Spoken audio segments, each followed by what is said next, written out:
Here I am, again, no pressure at all. I know how you feel. From Yono this morning, Nazi dogs on the screen, code from Ava, and then within 50 minutes you were entitled to have free beer. Thank you, John, for having me on stage. But please, people, bear with me for the next 35 minutes because you don't realize it yet, but you need me.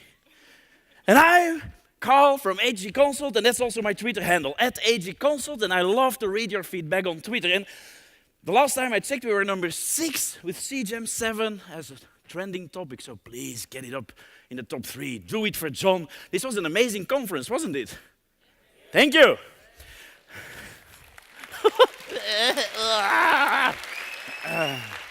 Yeah.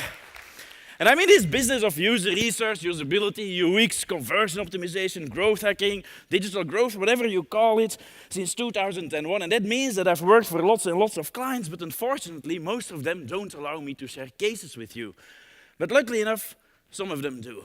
And that's why there will be lots of examples in my talk with a very uplifting title, Why You Fail at Digital Marketing.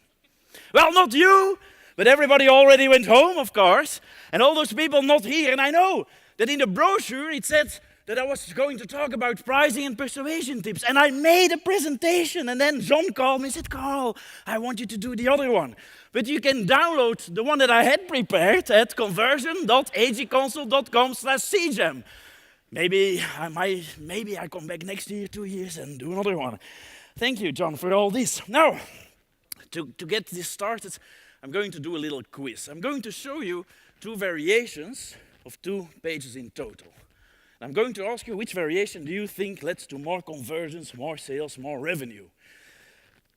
Those who have seen the examples before are not allowed to answer.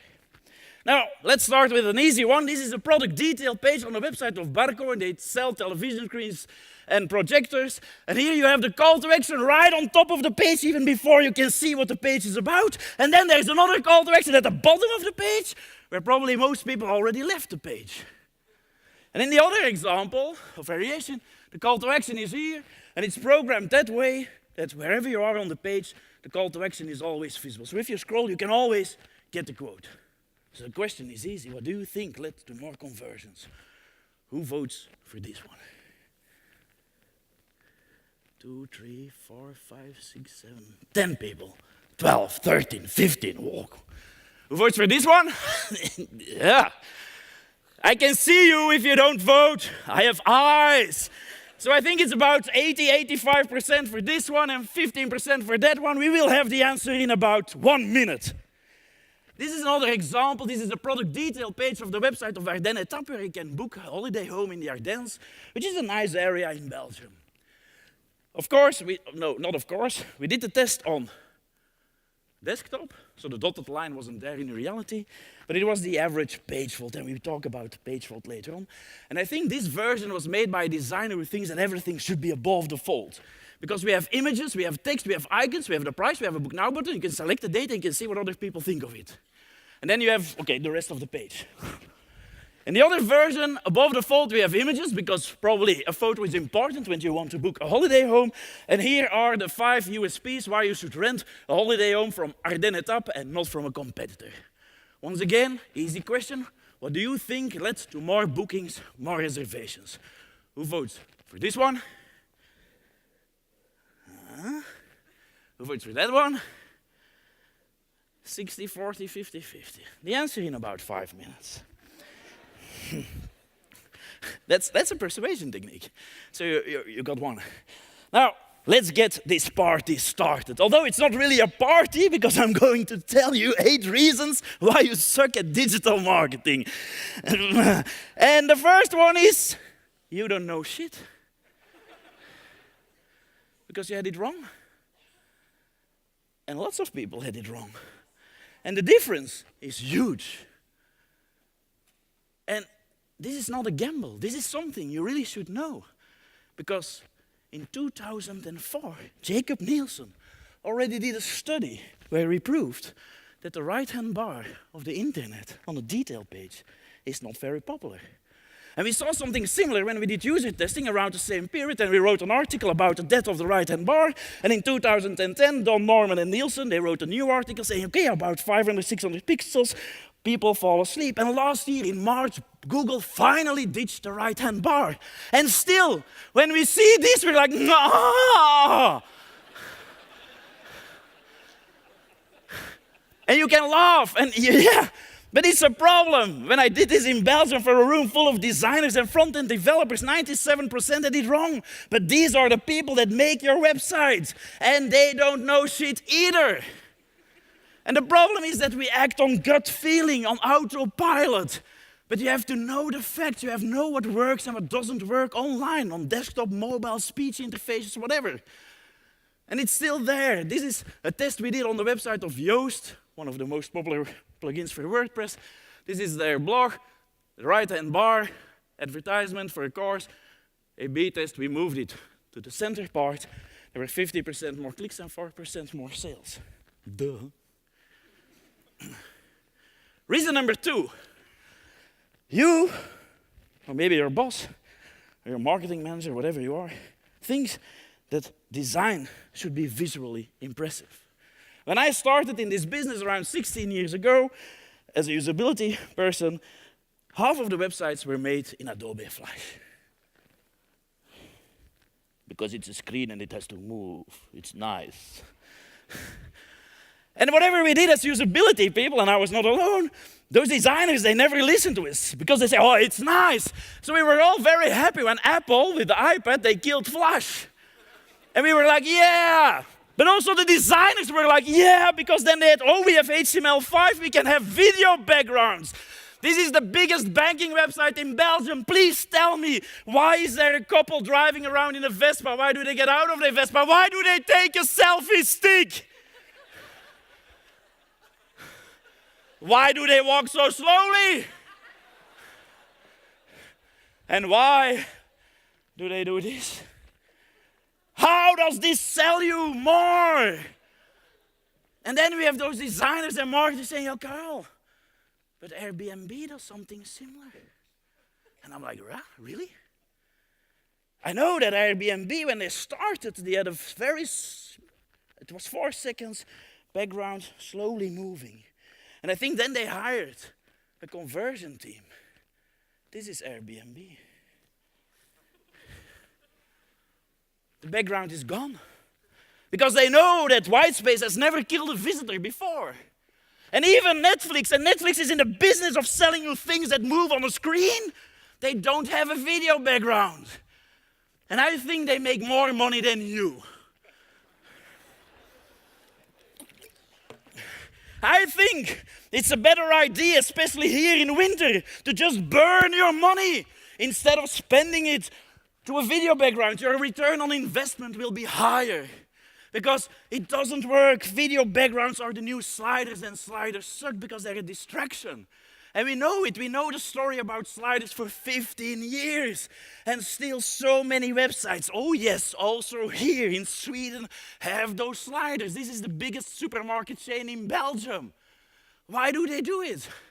And I'm not going to tell the story about Suzuki again, where we had the slider and we removed the slider and we saw an uplift in conversions. Because you know that sliders suck.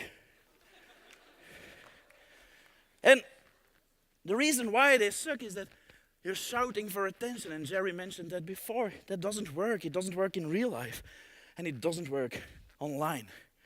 And indeed, that's the quote that I always use from Jerry when I met him the first time 12, 13 years ago.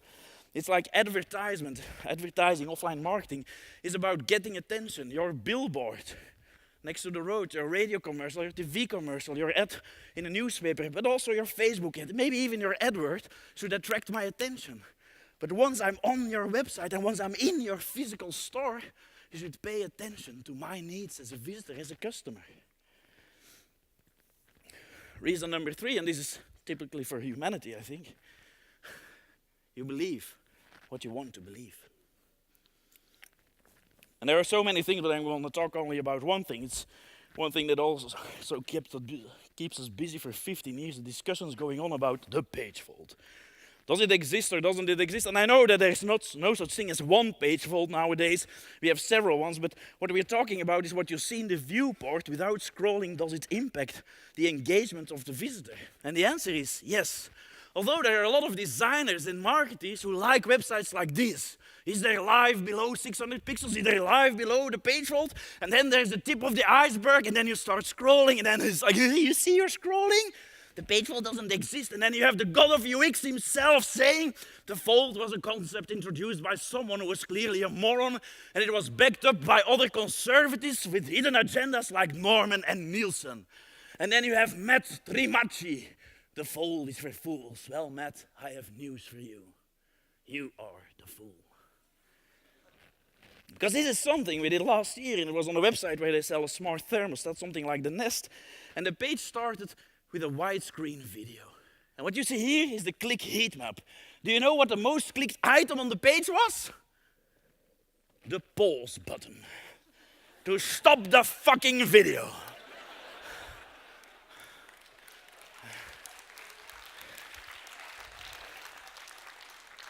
And when we look at the scroll heat map, people left the page immediately. And when we removed the video and we replaced it by a unique value proposition and a good hero image, people started to scroll. And we got them to where we wanted them to go. This is where you can choose between the two different flavors of the product. And so I have a message for everybody who thinks that the page fault doesn't exist. And that's why half of you were right. This is the winner.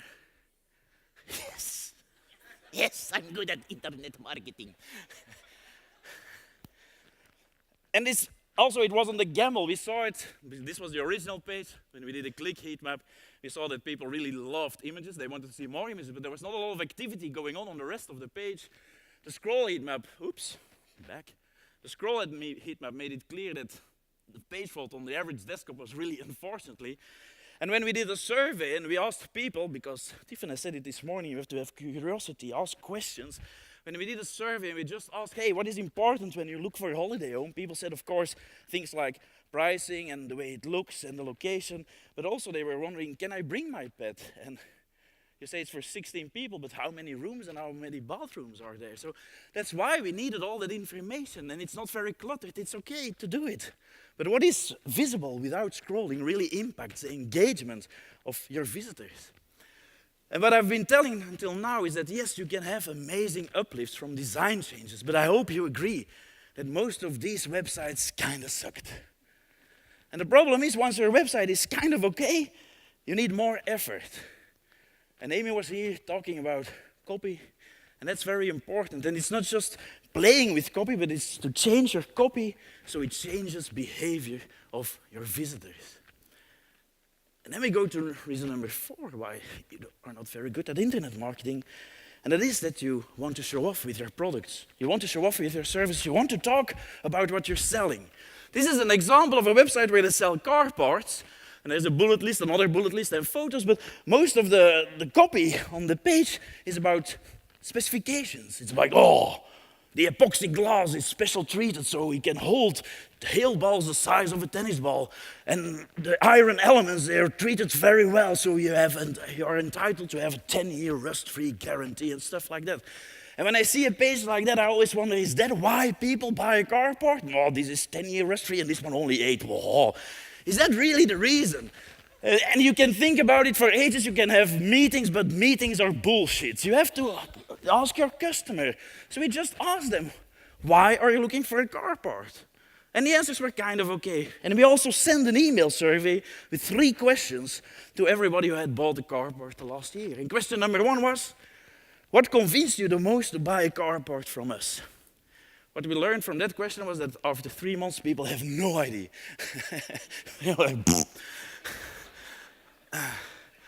Was there something that made you hesitate? Nah. And that's the question that, Chris was referring to. And we really asked people, imagine we would come to your house tomorrow. No, we didn't ask it that way, but we really asked, if you would tear down your car park tomorrow, what would you miss the most? That's what Chris was talking about. And the response was crazy. We had 70% of something response rate. And people said things like, oh no, then I have to scrape the ice from the windshield in the morning, in the winter. And in summer, I have to get in a bloody hot car. And oh no, then I have to unload the groceries in the rain. And oh fuck, then I have to go to the car wash every few days again. Nobody talked about, oh, I will miss the special treatment of the epoxy glass. Nobody said, oh, I was entitled to 9 years and 6 months more of rust-free guarantee. No one. And exactly those things we used in the new web page. And at first glance, it might look as a new design. And yes, the design is new, but it's not about the design. It's about the psychological build-up of the page. Because that first bullet list there is not about the car part. It's about the visitor. It really translates in, are you tired of scraping the ice from your windshield in the morning? Are you tired of getting in a bloody hot car? Are you tired of going to the car wash every few days? Are you tired of unloading your groceries in the rain? And what this does with the visitor is that he starts nodding. Like, yeah. Because that's why he wants to buy a car part. He's like, yeah, I'm tired of this shit. This website understands me. I have found a new friend.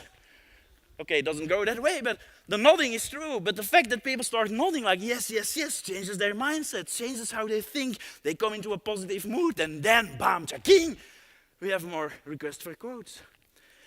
And also, this is not something new. Amy talked about it, and last year I was at a conference beginning of this year, where Joanna Wiebe, my other favorite copywriter, was speaking. And she had an example that was very similar. It's a product called Sweatblock, and it helps people who really have a sweat problem, but really, really a sweat problem. So, and this was the original page, control your sweat and wear what you want, so that was kind of okay, but then it focused on, see how we are doing. Look at me, we were there, we have more than 1,800 5-star reviews, this is our little secret. And Joanna thought, this can be improved, and she did the same thing. Like, this is your problem, my armpits are always wet, and then she did this. You've likely tried to hide your secret by, you don't want to hug people, you don't like to give high fives, you don't want to go to the gym, you only wear light blue and light gray, you even put napkins under your armpits. And the same here. People are like, yeah, that's my problem. And then we have the solution. And then people buy it. So don't feel the urge to always talk about your product. Zoom in on the visitor, on the situation of the visitor and the customer first. Like Chris said, the fears and the barriers, the hopes and the fears of your visitors, that's very, very important. They don't care about you. They don't care about your company. They only care about themselves. And it should focus on them and how you make their life better. Don't be this prick, because in real life, nobody likes him. And if your website is like this, nobody likes your website. It's not me.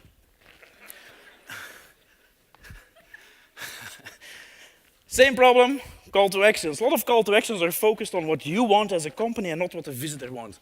This is I should have a walking Nazi dog here. This is an example from Germany. The website, the main goal was to search a dealer. But do you want to search a dealer or do you want to? Yes, you're still awake, thank you. So instead of Fachbetrieb suchen, which means search a dealer, we replaced it by Fachbetrieb finden, which means find a dealer, and whoop, we had more people clicking on the button because we used their words.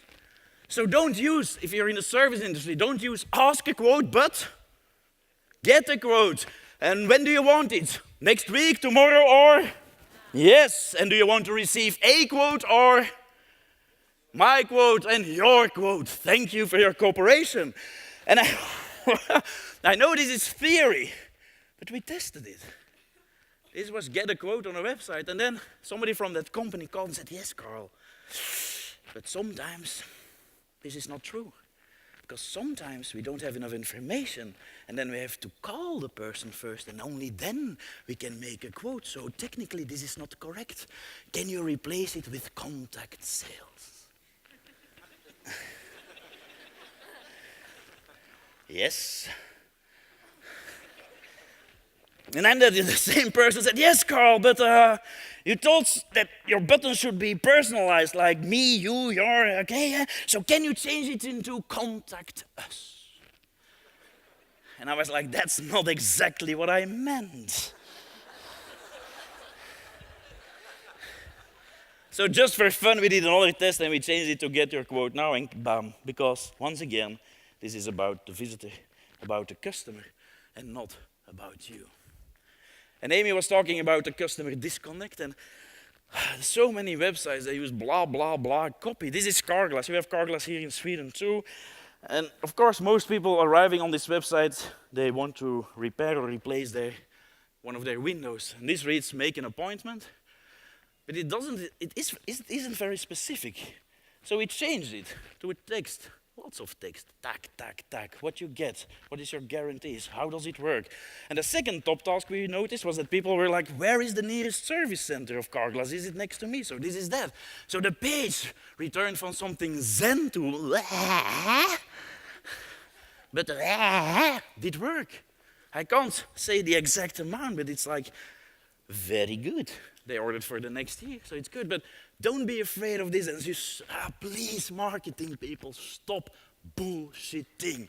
Jerry McGovern talked about that earlier today. Be precise, say what's it about, focus on the customer needs. And another thing you should learn is to give compliments. In real life, we give compliments, but when the person is sitting behind his computer, you treat him like a kind of robot, like, give your information, fill in the form. No, don't do it. This is a form or the shopping cart on a website selling sunglasses and watches. Conversion rate was like, nah. So we did a survey. We asked people, what's holding you back from completing your purchase today? And then people answered things like, I don't understand the special instructions for seller and all these things. And we were like, we don't understand it either, so we have to get rid of it. But people said also things like, oh, can I pay with PayPal? Can I pay with American Express? Okay, that's missing. What is the shipping cost? Okay, that's missing. What is the delivery time? Okay, that's missing. So based on the information from the survey, we adapted the page. And the result of this A/B test was kind of amazing for me, because it didn't do anything. And I thought, oh no, Karl, have you lost your magic? I didn't think that. Okay, I think it then.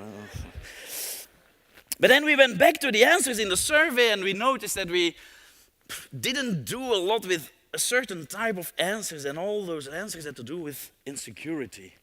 People saying, okay, I'm not sure that these round glasses will fit my square head. And they're in light gray and dark gray. What is the best choice? And the watch, is it too big or too small for my arm? And things like that. So it was insecurity.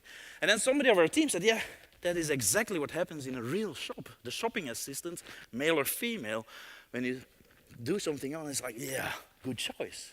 So see what we did there. This is the boring my cart, and we replaced it with, you've made an excellent choice.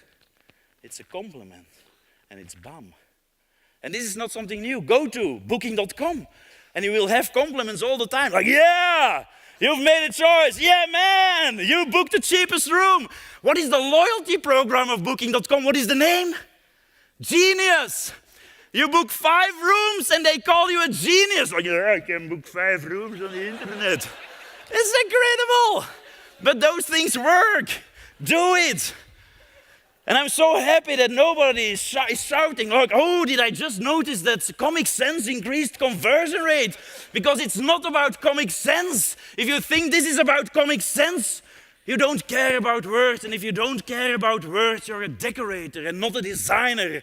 And your future will not be very bright, because we're going into the era of speech interfaces. And then it is all about words, and it's always been about words. Yeah. I like designers. No, it's okay.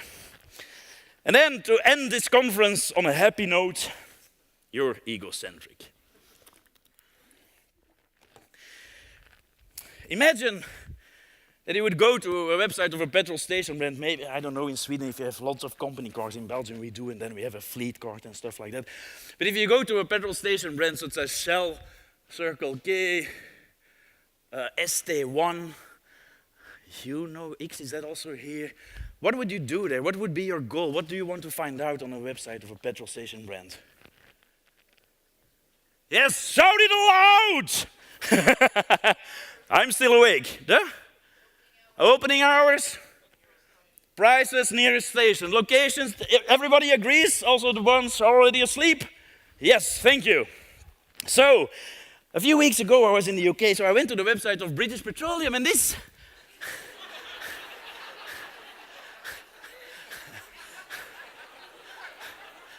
Did anybody have that in mind? And there it is, in the graveyard of the internet. The links to the petrol station finder and to the fuel cards. And I think if I see a website like this, I think kaboom. But maybe some of you are thinking, yes, Karl, that's an easy target. When you're driving around, you don't have a computer next to you, but you have a smartphone, and with one swift movement, you will be able to find the nearest station. Let's take a look. No! They even added the stock exchange rate. But the petrol station finder is gone. Is it gone? No. You see this little thing here? I am the only person in history of mankind who clicked on it. Except when the designer told the marketeer, oh, it's there, and then the marketeer told his boss, it's there. There are 3 persons clicked on it. But if you click on it, it opens the links to the petrol station finder and the fuel cards, and most visitors will be like this. And in the Netherlands, the website of Kuwait isn't adapted for mobile, but half of the page is an ad to download the app with the petrol station finder. By the time you've downloaded the app, you're out of petrol.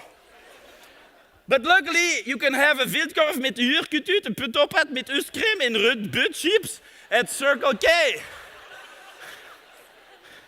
And if you really want, you can read more about it.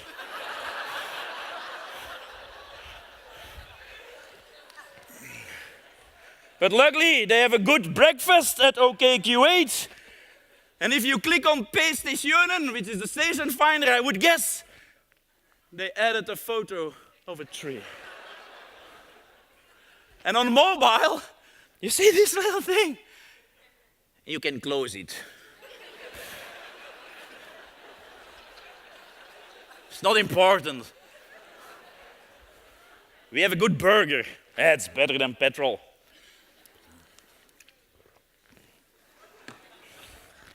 And I thought, let's go to ST1.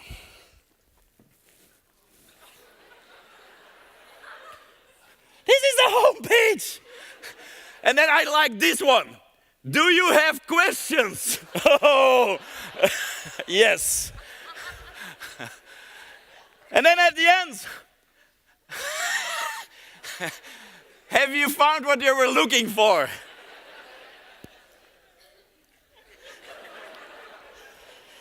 So yesterday we were in Norway and they have Esso. So you have a cookie message that's half the screen, you click that away, and then you have the logo and a photo of the logo. But it's a different logo. There goes your branding, motherfucker.